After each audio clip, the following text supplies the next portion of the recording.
নীল সমুদ্রের বুকে যুদ্ধজাহাজ এগিয়ে যাচ্ছে। না, এটা কোনো পশ্চিমা সামরিক জাহাজ নয়, এটি ইরানের দেনা ডেস্ট্রয়ার, তাদের নিজস্ব প্রযুক্তিতে তৈরি একটি ধ্বংসকারী যুদ্ধজাহাজ, যা একাই পার করেছে 5টি মহাসাগর। 55,000 কিলোমিটার পথ পাড়ি দিয়ে আজ এটি তেহরানের প্রতিরক্ষা শক্তির প্রতীক। সম্প্রতি ইরান ইলেকট্রনিক ইন্ডাস্ট্রিজের প্রধান নির্বাহী ব্রিগেডিয়ার জেনারেল আমির রাস্তেগারি ঘোষণা দিয়েছেন, ইরানের সামরিক শক্তি এখন সম্পূর্ণভাবে দেশীয় প্রযুক্তি নির্ভর। তিনি ইরনার সঙ্গে সাক্ষাৎকারে বলেন, আমাদের প্রতিরক্ষা খাতে 90%-এরও বেশি অস্ত্র ও যন্ত্রপাতি আমরা নিজেরাই তৈরি করছি। ইরান এখন যুদ্ধজাহাজ থেকে সাবমেরিন, মহাকাশ প্রযুক্তি থেকে রাডার ও ফায়ার কন্ট্রোল পর্যন্ত প্রায় 7,000 ধরনের প্রতিরক্ষা ব্যবস্থা তৈরি করেছে। রাস্তেগারি জানান, আমরা এখন এমন যন্ত্রপাতি বানাতে পারি যা কঠিন সমুদ্র পরিস্থিতিতেও টিকে থাকতে পারে। ইরানের ডেস্ট্রয়ার দেনা সেই সক্ষমতারই উদাহরণ। কেবল সমুদ্রেই নয়, আকাশ ও ভূমিতেও ইরানের সক্ষমতা বাড়ছে।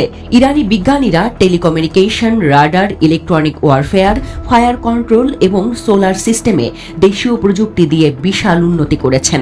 এতে ইরান এখন তার প্রতিপক্ষকে দূর থেকে অত্যন্ত নির্ভুলভাবে প্রতিরোধ করতে সক্ষম।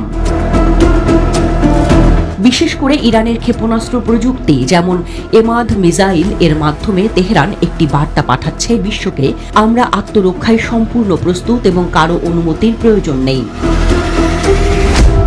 আন্তর্জাতিক নিষেধাজ্ঞা এবং পশ্চিমা প্রতিরোধ সত্ত্বেও ইরানের এই প্রযুক্তিগত অগ্রগতি উল্লেখযোগ্য। রাস্তেগারি বলেন, বিশ্বের ঔদ্ধত্যপূর্ণ শক্তিগুলোর বাধা সত্ত্বেও আমরা আমাদের শক্তি তৈরি করেছি। এটি কেবল আত্মরক্ষার জন্য এবং আন্তর্জাতিক চুক্তির মধ্যেই আমাদের প্রতিক্রিয়া সীমাবদ্ধ থাকবে। এই আত্মনির্ভরশীলতার বার্তা ইরানের সর্বোচ্চ নেতা আয়াতুল্লাহ খামেনি বহুবার দিয়েছেন। তার ভাষায়, আমাদের প্রতিরক্ষা ক্ষমতা কোনো আলোচনার বিষয় নয়, বরং জাতীয় কর্তব্য। আরও বিস্ময়ের বিষয় হল, ইরানের প্রতিরক্ষা মন্ত্রণালয় এবার দেশের বিমানবন্দরগুলোতেও স্থানীয় প্রযুক্তি দিয়ে সিস্টেম বসানোর পরিকল্পনা করছে।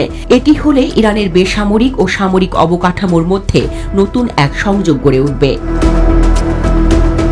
সব মিলিয়ে ইরান এখন শুধু এক দেশের নাম নয়, এটি এক প্রতিরোধের নাম।